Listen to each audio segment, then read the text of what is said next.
It's to my understanding, sir, that many people do not need to remove their hat. I'm asking about your situation. Explain it to me. Yes, I believe mine is similar because spiritually, I believe I lose power when I expose my head fully. So I'd prefer not to remove my hat because I feel like I need power in here.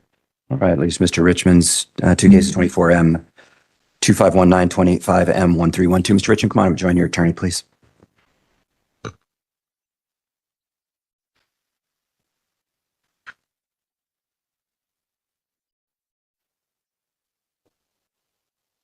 Mr. Richmond, would you please remove your hat? This courtroom hearing started with a simple request: remove your hat.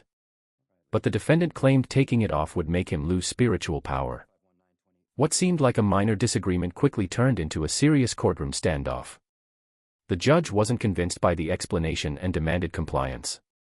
What happens next leads to one of the most surprising contempt rulings you'll see. Would you please remove your hat in the courtroom? Like I said earlier, Your Honor, I'd prefer for spiritual reasons not to. Not cultural reasons. Cultural are spiritual reasons, are they not? Or spiritual are cultural. Would you describe that to me further? It's to my it's to my understanding, sir, that many people do not need to remove their hat. I'm asking about your situation. Explain it to me. Yes, I believe mine is similar because spiritually, I believe I lose power when I expose my head fully. So I'd prefer not to remove my hat because I feel like I need power in here. Okay. I'm going to order you one more time. I do not find that persuasive. In fact, I find it manipulative. The judge gives a direct order and makes the consequences crystal clear. Instead of complying, the defendant doubles down on his spiritual argument. He insists the hat is connected to his personal beliefs and inner strength. The tension rises as neither side appears willing to back down. At this point, a contempt finding is becoming increasingly likely. I'm going to order you one more time to remove your hat out of respect for the court as I order anybody else, so as not to treat you differently. I do not find your reasons to be persuasive. I'm going to order you to do it, and I just want to let you know that failure to comply, I will find you in direct contempt of court. Do you understand that? As long as you understand, you're asking me to yield my power spiritually, in a literal sense. This is what you're doing. This is what you've done last time. This is what you guys always do. And, you know, I think that's really... I don't understand your answer. I'm ordering you to remove it again with you understanding the consequences. Do you understand the consequences of failure to remove your hat? Can you please explain them? Yes, I will hold you in direct contempt of court, finding that after repeated warnings, you failed to comply with the court's order and that it undermines the dignity and the authority of this court. And specifically, I don't find your reason to be persuasive. Do you understand? Not fully. So do I get to wear my hat next time? That's what I'm trying to understand. I'm talking about this time. We'll worry about next time. Do you understand that if you fail to comply, I will hold you in direct contempt? So I'm going to be held for 24 hours while it's cold out? I have no idea what the consequences are going to be. You will be sentenced on direct contempt, and I'll allow you to make any statement you want in mitigation. I'll hear from your attorney as well, and then I'll decide. You may not go into custody at all, or you may, or there may be some other consequence. Okay. What is your response to my final order to remove your hat? Sir, I really insist on this, and I feel... This is the turning point of the entire hearing. The defendant openly accepts that he may face consequences for refusing the order. Rather than removing the hat, he stands firmly by his position. The judge now has to decide whether this is a sincere belief or deliberate defiance. The courtroom is moments away from a major ruling. And I feel really strongly spiritually about it, and it's time for me to take the consequences of that. The court has found that now find that the defendant has been warned multiple times to remove his hat. He's been given sufficient notice and given a direct order, in fact, to remove his hat. He is explained, and the court finds it to be completely incredible, having even changed his explanation after talking with his attorney, explained his heartfelt, that's with air quotes, reason for not removing his hat. I find it to be incredible, manipulative, and in direct contempt of the court. I find that it undermines the authority and undermines the dignity of the court. I find that he does so intentionally. And because of that, he is in direct contempt. Regarding the sentence, and I will sentence you in a moment, but let's take care of the pretrial readiness conference piece first, and then we'll talk about the sentence. Anything else on the trials? No, Your Honor. All right, that leaves the contempt. Regarding contempt, Ms.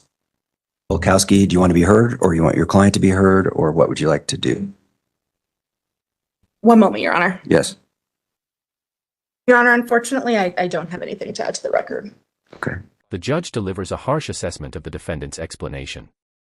He calls the reasoning unpersuasive, manipulative, and not credible.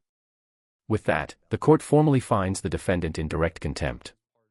A disagreement over courtroom rules has now become a punishable offense. Everyone is waiting to hear what penalty will follow. Okay.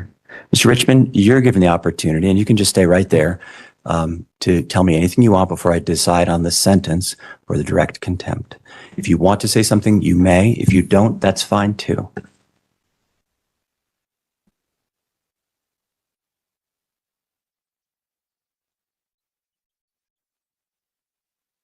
I don't want to say much, but I mean, all there is to say that it's like a religion to me. It's personal.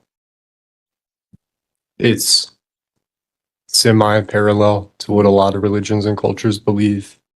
And if I embellish too much, then that would be, I believe, wrong. If you embellish, mean add more to it?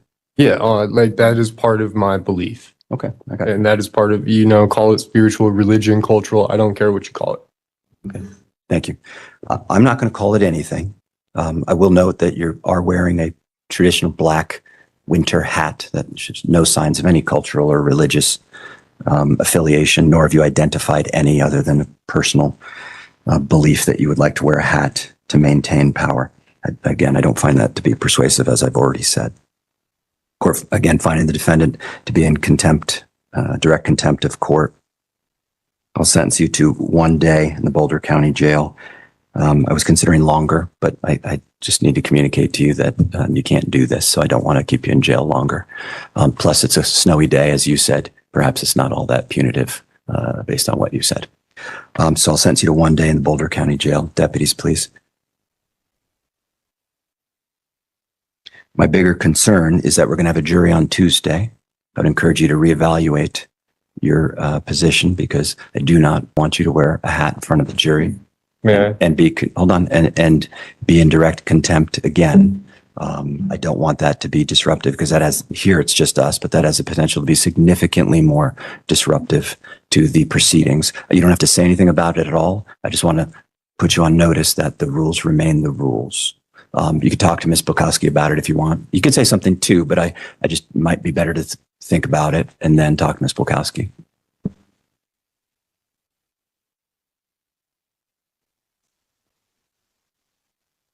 Yes. Yes, thank you.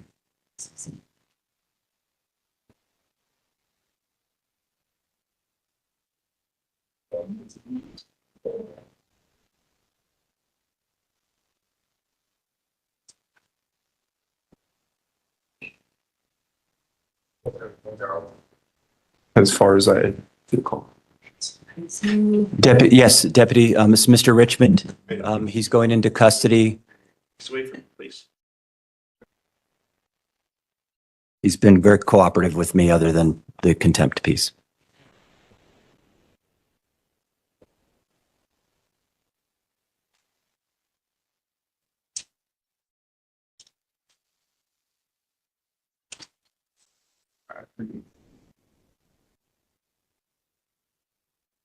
And so the record's clear.